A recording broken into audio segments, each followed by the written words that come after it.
Audio 2 पुस्तक भारतीय इतिहास के कीर्ति स्तंभ भाग 1। लेखक वेदमूर्ति तपोनिष्ठ पंडित श्रीराम शर्मा आचार्य। चंद्रगुप्त मौर्य जो अनाथ बालक से राष्ट्र नायक बना। ईसा से 350 वर्ष पूर्व की बात है। मगध की राजधानी पाटलिपुत्र का एक अहीर जब अपने बाड़े में गाय भैंसों को चारा पानी देने के लिए घुसा तो एक शिशु का रुदन स्वर सुनाई दिया। वह उसी आवाज की ओर दौड़ गया। देखा एक नवजात शिशु पड़ा हुआ बिलख रहा था, शायद अपने उस दुर्भाग्य पर जिसके कारण उसे जन्म के तुरंत बाद ही अपनी मां से बिछुड़ना पड़ा था। अहीर ने आसपास देखा, शायद उसकी मां यही कहीं हो, तो देखा पीछे के दरवाजे में एक स्त्री तुरंत मुड़ी और बड़ी तेजी से चली गई। अहीर ने फिर भी उस स्त्री का मुंह देख लिया और पहचान गया कि ये मगध के एक सरदार की धर्मपत्नी है, जिसका पति युद्ध में मारा गया था। कुछ ही दिन पूर्व की तो बात है, तब वह स्त्री अपना वैधव्य काटने के लिए अपने भाई के पास आई थी। भाई ने अपनी एकमात्र बहन को संरक्षण और सम्मान दिया। उसका प्रसव काल निकट ही था, तब भाई को चिंता होने लगी। बेचारा अपना पेट ही तो बड़ी मुश्किल से भर पाता था, फिर बहन के बच्चे का भार कैसे उठाता। परंतु उसने अपनी चिंता को व्यक्त नहीं किया। बहन भी समझदार थी, इसलिए उसने अपने बच्चे को किसी अच्छे घर के आसपास छोड़ आने का निश्चय कर लिया, ताकि उसका भली भांति पालन पोषण हो सके। यही सोचकर वह प्रसव के बाद अपनी ममता का बंधन तोड़कर नवजात पुत्र को उक्त अहीर के बाड़े में छोड़ने के लिए आई थी। वह जानती थी कि यह अहीर दयालु है, इसलिए बच्चा अच्छी तरह यहीं पल सकेगा और आंखों के सामने भी रहेगा। यही बालक आगे चलकर चंद्रगुप्त मौर्य के नाम से भारत राष्ट्र के सम्राट पद पर बैठा और अपना ही नहीं, देश का नक्शा भी बदल कर रख दिया। चंद्रगुप्त के पिता मौर्य वंशीय क्षत्रिय थे। जब वह गर्भ में था तभी वे एक लड़ाई में मारे गए। बचपन से ही बालक चंद्रगुप्त को विपत्तियां और कठिनाइयां देखनी पड़ी। जिस अहीर के पास मां ने अपने बेटे को छोड़ा था, वह भी बड़ा लोभी निकला। चंद्रगुप्त जब बड़ा हो गया तो गांव में एक दिन कोई शिकारी आया। चंद्रगुप्त अपने घर के सामने ही खेल रहा था। दूध मिलता था खूब पीने के लिए और दिन भर खेलता कूदता। बेफिक्री और अच्छे भोजन ने चंद्रगुप्त को परिपुष्ट शरीर प्रदान किया। शिकारी निसंतान था, इसलिए उसने निश्चय किया कि इस बच्चे को अपना बेटा बनाना चाहिए। शिकारी ने आसपास के पड़ोसियों से चंद्रगुप्त के बारे में पूछताछ की तो ये पता चला कि ये बालक उस अहीर का अपना बेटा नहीं है, और प्रयत्न किया जाए तो असंभव नहीं है कि वह उसे देने के लिए राजी हो जाए।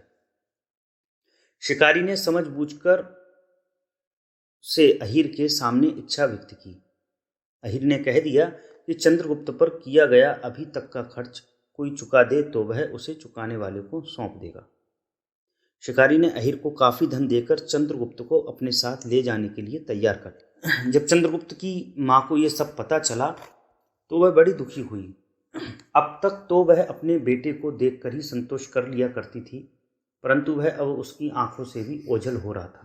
किसी तरह उस बेचारी ने अपना मन मार लिया और चंद्रगुप्त शिकारी के साथ चला गया। शिकारी भी अच्छा धनवान था, काफी संपत्ति और पशुधन था उसके पास। शिकारी ने उसे पिता का प्यार दिया, जिसके परिणाम स्वरूप वह स्वयं को और भी सुखी तथा निश्चिंत अनुभव करने लगा।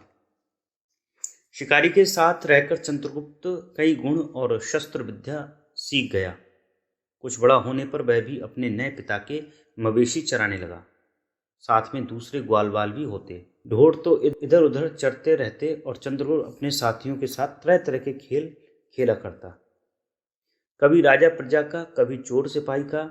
अच्छे डील डॉल और व्यय में भी बड़ा होने के कारण इन खेलों में मुख्य पात्र तथा निर्णायक चंद्रगुप्त को ही बनाया गया था। एक दिन की बात है, ग्वालवाल साथियों के साथ वह राजा प्रजा का खेल खेल रहा था। पास से ही गांव की ओर एक सड़क जाती थी। उस सड़क पर से निकला एक चीड़काय दुर्बल ब्राह्मण। बालकों को राजा प्रजा का खेल खेलते देख कौतूहलवश वह वहीं रुक गया। मनोरंजन की दृष्टि से वह राजा बने चंद्रगुप्त के पास पहुंचा और नाटकीय निवेदन किया, महाराज, मैं गरीब और अनाथ ब्राह्मण हूँ। हाँ हाँ, बोले क्या चाहिए? राजा बने चंद्रगुप्त ने कहा। कुछ गाय मिल जाएं तो बड़ी मेहरबानी हो, उस ब्राह्मण ने कहा। ले जाओ, पास चल रही हैं गायों की ओर इशारा करते हुए चंद्रगुप्त ने कहा, जितनी चाहें ले जाओ। इनका मालिक मुझे पकड़कर मारेगा, ब्राह्मण ने और भी रस लेते हुए कहा। किसकी हिम्मत है जो सम्राट चंद्रगुप्त की आज्ञाओं का उल्लंघन करे? चंद्रगुप्त ने इस प्रकार उत्तर दिया जैसे सचमुच ही वह राजा हो और वह ब्राह्मण जो और कोई नहीं भारतीय नीति शास्त्र के पंडित चाणक्य थे। इस उत्तर से वे बड़े प्रभावित हुए। उन्होंने बालक चंद्रगुप्त को एक उदयमान प्रतिभा के रूप में देखा और लगा कि उनकी खोज पूरी हो गई है। उस समय चाणक्य किसी ऐसे युवक की तलाश में थे जिसे आगे कर वे भारत को एक राष्ट्र के रूप में संगठित कर सकें। और उस समय भारतवर्ष अनेक छोटे बड़े राज्यों में बिखरा हुआ, जिनके अधिपति राजा महाराजा वीर तो थे, परंतु अपने संकीर्ण स्वार्थों और संकुचित हितों के लिए ही परस्पर लड़ते मरते रहते थे। फूट और तज्जनित वैमनस्यता के कारण उन्हें अपने राष्ट्रीय हितों का भी ध्यान नहीं रहता था। उस समय भारत में चारों ओर धन संपदा बिखरी पड़ी थी। आपसी फूट और बिखराव से लाभ उठाकर विदेशी लुटेरे तथा सम्राट यहाँ आकर अपना भंडार भर लेते थे। विदेशी आक्रमण धन और जन ही नहीं, यहाँ की संस्कृति को भी लूटने और तहस नहस करने में कोई कोर कसर नहीं छोड़ते थे। यही कारण था कि चाणक्य को तक्षशिला का विद्यापीठ छोड़कर गांव-गांव भटकने के लिए विवश होना पड़ा। पंडितों और ब्राह्मणों का एक महत्व कर्तव्य यह भी है कि वे संस्कृति और धर्म की रक्षा के लिए अपने पद, गौरव और ऐश्वर्य को भूलकर प्राणपण से प्रयत्न करें। चाणक्य इसी कर्तव्य बोध से तक्षशिला का प्रतिष्ठित आचार्य पद छोड़कर पहले मगध सम्राट के पास पहुंचे थे। मगध उस समय भारत का सबसे बड़ा राज्य था। इस राज्य का राजा था नंद। चाणक्य ने नंद को सलाह दी थी कि वह बिखरे राष्ट्र को एक सूत्र में बांधकर संगठित करे, परंतु नंद को तो अपने विलास भोगों से ही फुर्सत कहाँ थी, इसलिए उसने चाणक्य को अपमानित कर अपने यहाँ से भगा दिया। अब चाणक्य ने समझ लिया कि प्रस्तुत लक्ष्य किसी राजा या सम्राट से पूरा नहीं होगा। उसके लिए तो एक नई ही शक्ति का उदय होना चाहिए जो देश प्रेम, वीरता, संघ निष्ठा और एकता के आधार पर उदित हो। चाणक्य स्वयं तो सन्यासी और धर्माचार्य थे। स्वयं राजनीति में प्रत्यक्ष भाग लेना उन्हें मर्यादाओं के विरुद्ध लगा, इसलिए अपने किसी निष्ठावान शिष्य को यह उत्तरदायित्व सौंप कर इस अभियान का सूत्र संचालन ही उपयुक्त लगा और वे इसलिए योग्य शिष्य की तलाश में इधर उधर भटक रहे थे। चंद्रगुप्त में वह प्रतिभा देखकर उन्होंने शिकारी से संपर्क साधा और उसे अपने साथ ले जाने के लिए तैयार कर लिया। चाणक्य अपने शिष्य को लेकर तक्षशिला पहुंचे और वहां शस्त्र तथा शास्त्र दोनों सिखाने लगे। शासक स्तर के व्यक्ति को बुद्धि और शक्ति दोनों ही विभूतियों से संपन्न होना चाहिए। चाणक्य ने अपने ग्रंथों में स्थान स्थान पर यह विचार व्यक्त किया है, शासक ही क्या सामान्य व्यक्ति के लिए भी बुद्धि बल और शरीर बल दोनों का महत्व अपेक्षणीय है। चंद्रगुप्त ने 7-8 वर्ष तक अपने योग्य और विद्वान गुरु के पास रहकर दोनों विभूतियां अर्जित की।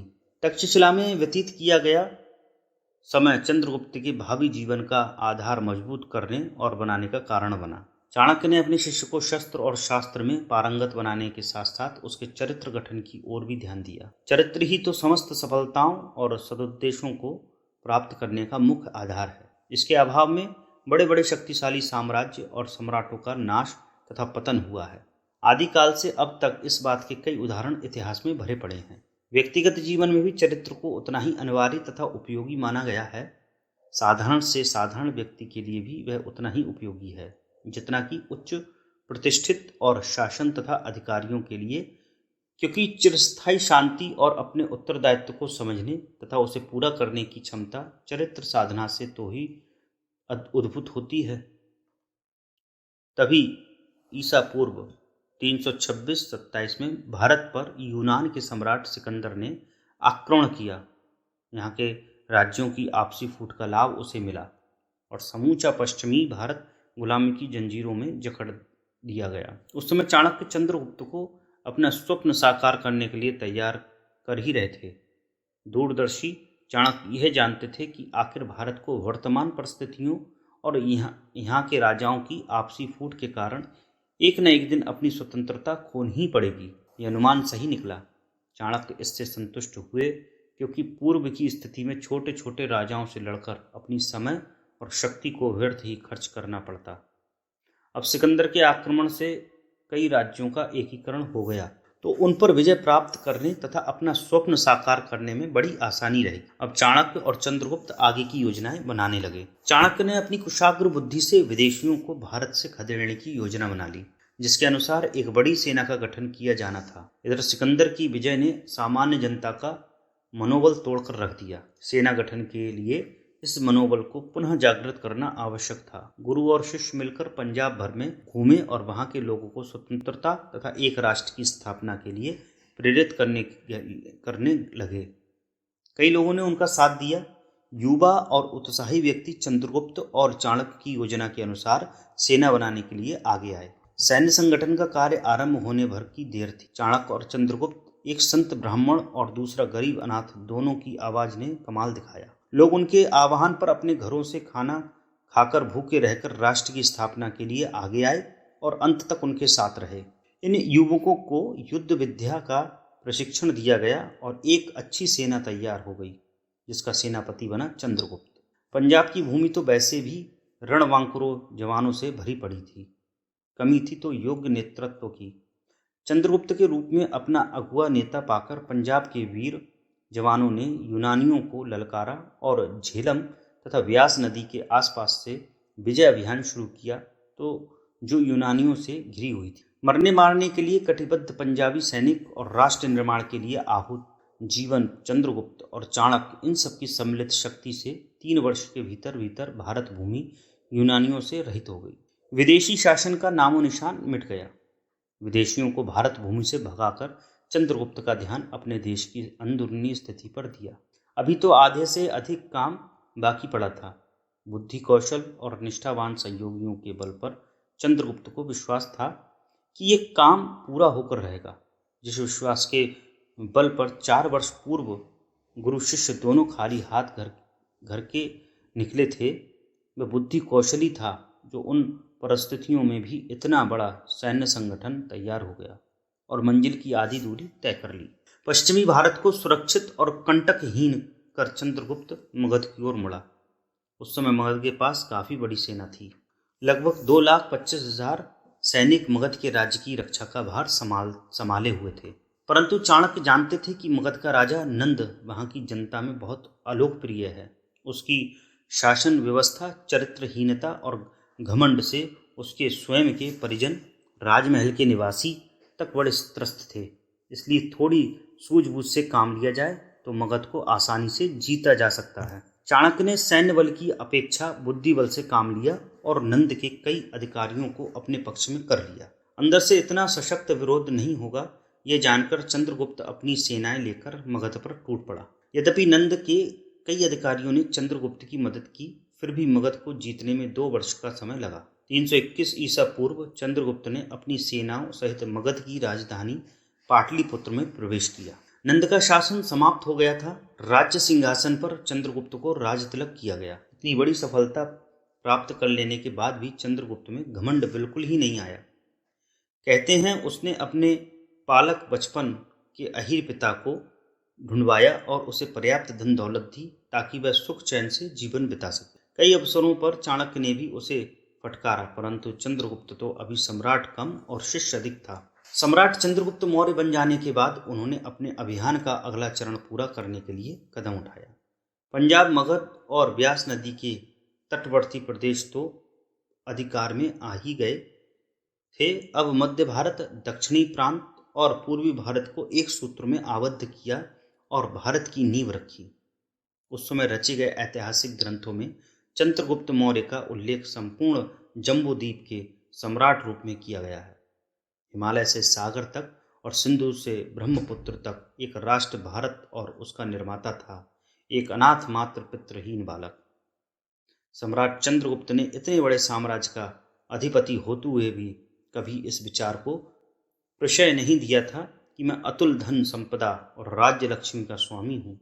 वह सदैव यही मानता रहा कि मैं प्रजा का सेवक मात्र हूँ, अपने मार्गदर्शक महामती चाणक्य का विनम्र अनुगामी भर हूँ, जो इतने बड़े राष्ट्र के गठन में प्रधान भूमिका निभाने तथा अतुल वैभव का उपभोग करने में समर्थ होते हुए भी शहर से बाहर एक साधारण सी कुटिया में रहते हैं।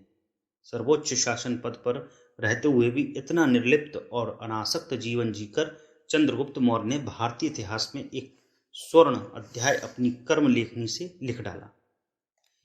यथा राजा तथा प्रजा के अनुसार चंद्रगुप्त के शासन काल में लोग भी उतने ही सदाचारी और एक दूसरे का ध्यान रखने वाले हो गए थे। फिर भी शासन की ओर से किसी प्रकार की लापरवाही नहीं बरती जाती थी। चाणक्य द्वारा लिखित अर्थशास्त्र, जो राज्य व्यवस्था का प्रमुख मार्गदर्शक ग्रंथ माना जाता है, के अनुसार तथा चाणक्य के परामर्श से सारा राजकाज चलता था। सैन्य संगठन तथा सुरक्षा व्यवस्था इतनी सुदृढ़ बनाई गई थी कि बाहर का कोई भी शत्रु राष्ट्र की सीमा को भेद नहीं सकता था। इतिहास में चंद्रगुप्त मौर्य के शासन काल में ही सेल्यूकस सिकंदर के आक्रमण का उल्लेख भी आता है, परंतु उसे पराजित होकर ही जाना पड़ा। लगभग 24 वर्षों तक राज्य का 297 ईसा पूर्व चंद्रगुप्त का देहांत हो गया।